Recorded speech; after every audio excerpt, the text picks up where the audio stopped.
আসসালামু আলাইকুম ভিউয়ার্স, কেমন আছেন?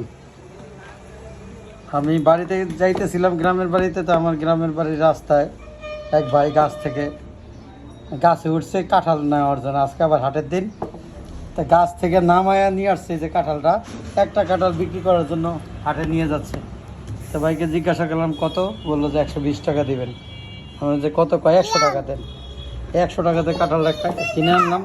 দেখেন 100 টাকা বড় কথা না, বড় কথা হলো গাছ পাকা একটা কাঁঠাল। কেবল তো সিজন লাগছে, দেখেন একদম এই বৃষ্টির মৌসুম, মানে এখন তো কাঁঠাল খাওয়া যাবে।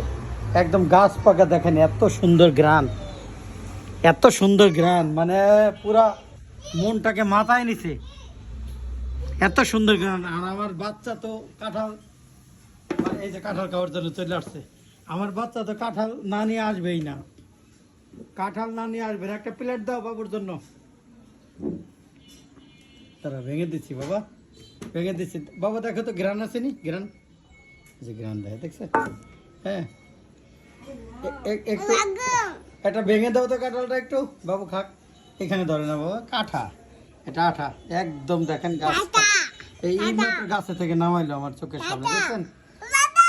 গাছ পাকা কাঁঠালের এটা অন্যরকম একটা মজা। আর এখনই এটা অপারেশন করা হবে, কাঁঠালটা ভাঙা হবে।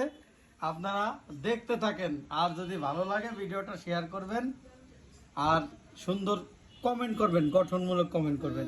কাঁঠাল সবাই খায়, কিন্তু একটা কৃষক যখন আমার চোখের সামনে গাছ থেকে একটা পাকা কাঁঠাল নামায় বাজারে নিচে বেচার জন্য, বাজারে নিতেছে, মানে তার কাছ থেকে নেওয়া গাছ পাকা কাঁঠাল চোখের সামনে, এই ব্যাপারটা ফিলটা একটু আলাদা। এইটা ফিলটা আমি বুঝাইতে পারবো না। বিসমিল্লাহির রহমানির রহিম, অবশ্যই ভালো হবে। এই রংটাও ভালো। বিসমিল্লাহ, বিসমিল্লাহ, মাশাআল্লাহ। বাবুকে দাও, বাবু খাও।